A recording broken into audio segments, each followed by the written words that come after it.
اب تو میں نے واٹس ایپ بھی بند کر دیا، اپنے میسج بھی بند کر دیے کہ نہ ہمیں فون استعمال کرنے کا سلیقہ ہے نہ معاشرت کا سلیقہ ہے۔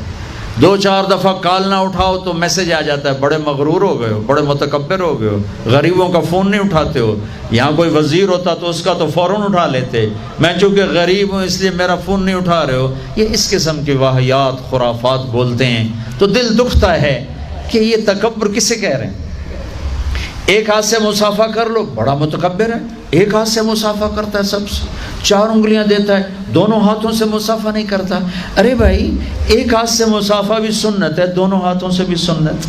بلکہ بخاری شریف کی روایت سنو، عبداللہ بن مسعود حضرت محمد مصطفیٰ صلی اللہ علیہ وسلم سے مصافحہ کر رہے ہیں ایک ہاتھ سے، اور میرے نبی کر رہے ہیں دونوں ہاتھ سے۔ اگر ایک ہاتھ سے مصافحہ کرنا بے ادبی ہوتی، تکبر ہوتا، تو ابن مسعود جیسی ہستی ایک ہاتھ سے مصافحہ کرتا۔ میرے نبی کبھی 2 ہاتھ سے کرتے تھے، کبھی ایک ہاتھ سے کرتے تھے، کبھی نہیں کرتے تھے، خالی سلام کر کے چلے جاتے تھے۔ لیکن ہمارا عجب نظام ہے، ایک آدمی 1000 آدمیوں سے روز مصافحہ کرتا ہے، وہ ہر دفعہ کیسے یوں کرے گا؟ اے میرا موٹا لے گیا پیڑا نال ہے تے حالوی تکبر دا فتویٰ میرے تے سٹل سٹینڈ باقی ہے۔ بڑا مغرور ہو گیا، صرف وزیران مصافحہ کریں سانو تو پوچھتا ہی کوئی نہیں، منہ ایدے ہوں سو مصافحہ ایدے کریں۔ اپنی نادانی نہیں دیکھتے کہ 10,000 کے مجمع میں مصافحہ کرنے آ رہے ہیں۔ اب آپ 2,500-3 ہزار کا مجمع بیٹھے ہو، آپ مجھے مصافحہ کرنے آ جاؤ، آپ کی نادانی ہے یا میری؟ اور میں 2 گھنٹے بیان کے بعد ممبر سے اتروں، السلام علیکم۔ ابھی چند دن پہلے کی بات، میرے اپنے علاقے میں، ہمیں دیہاتی لوگ ہیں، ایک گاؤں کے لوگ ہیں، میاں صاحب مجھے کہتے ہیں میاں صاحب بیان کرو نا، ساڑی وستی بیان کرو۔ میں کہا بابا حلی میں ویلا کو نہیں کر لے سان۔ اب میں بیان سے اترا تھا، مجھے پیشاب کا تقاضا تھا، میں ٹوائلٹ جا رہا تھا، او میرے نا اللہ میاں صاحب طریق دے ہو نا، قدم بڑھاؤ گے طریق دے ہو نا۔ اب میں جا رہا ہوں، آخر ٹوائلٹ کا دروازہ آ گیا، میاں صاحب طریق دے ہو نا۔ میں کہ رل تے پیشاب کر لے تو پھر میں طریق دینا۔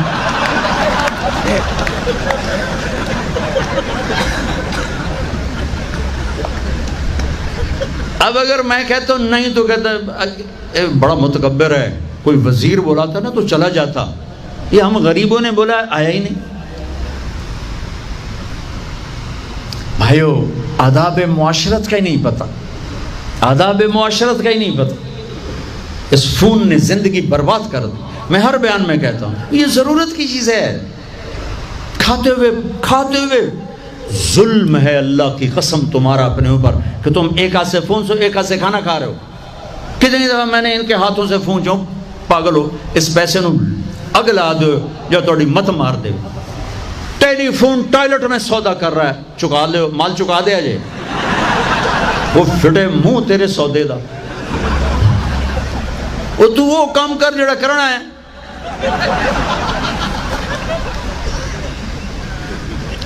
اتنی نادانی، اس قدر ضلالت، گمراہی، ذلت۔ بیوی کے آس پاس بیٹھو، اس کمبخت کو بند کر دو، بچوں کے ساتھ بیٹھو، اسے بند کر دو، کاروبار کے وقت میں کھولو اسے، لیٹ نائٹ کسی کو فون نہ کرو۔ میں فون بند کر کے سوتا ہوں، کھلا رہ گیا، 1 بجے فون کی گھنٹی بجی، میں نے کہا یا اللہ خیر ہو، پتہ نہیں کون بیچارہ مصیبت زدہ۔ میں نے فون اٹھایا، جی مولانا صاحب ٹیلٹ ایک دعا پڑھ سکنے ہیں کہ نہیں پڑھ سکتے؟ میں کہا پھٹے منہ تیرے اس فون کرن دا، اور لودیا پٹھیا صبح ہی پوچھ لیں آپ میرے کو، جی ٹیلٹ ایک دعا پڑھ سکنے ہیں کہ نہیں پڑھ سکتے؟ فون کھلا رہ گیا، میں نفل پڑھ رہا تھا رات کو، تہجد، ٹن ٹن ٹن ٹن ٹن۔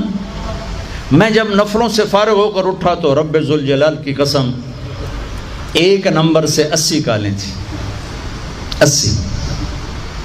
یہ انسانیت ہے، یہ شرافت ہے، یہ زندگی ہے۔ اب اپنی لائف کوالٹی دیکھو کتنی گندی ہو چکی ہے۔ کھانا کھاتے ہوئے فون سن لیں، بیوی بات کر رہی ٹن، اس کو چھوڑ کے فون سننا شروع کر دیا، بیٹا متوجہ ہوا ہے، اس سے بات کرتے کرتے فون ٹن ادھر، بچے کو تباہ کر دیا، بیوی کو دھکا دے گی۔ اب ماؤں کے ہاتھ میں بھی موبائل ہیں، انہاں کی کام کیتا انہاں پتراں نو کارٹون تے لا دیتا لے بچو تسی کارٹون ویکھو اسی اپنا کام کریے. وہ بیچارے معصوم کارٹون ویکھ ویکھ ویکھ انہاں نو اماں بھی کارٹون نظر آمدی, ابا بھی کارٹون نظر آمدا, ہر شے کارٹون نظر آمدی. ہاں ان ماؤں نے اپنی نسل برباد کر دیا کارٹونوں پہ بٹھا کر. ان بے وقوفوں کو پتہ نہیں ہے کہ اپنی نسل کے ساتھ یہ کیا تباہی لا رہی ہیں. یہ وقت ہوتا ہے بچے کا لینے کا. 6 سال تک بچے کو کچھ نہ پڑھاؤ.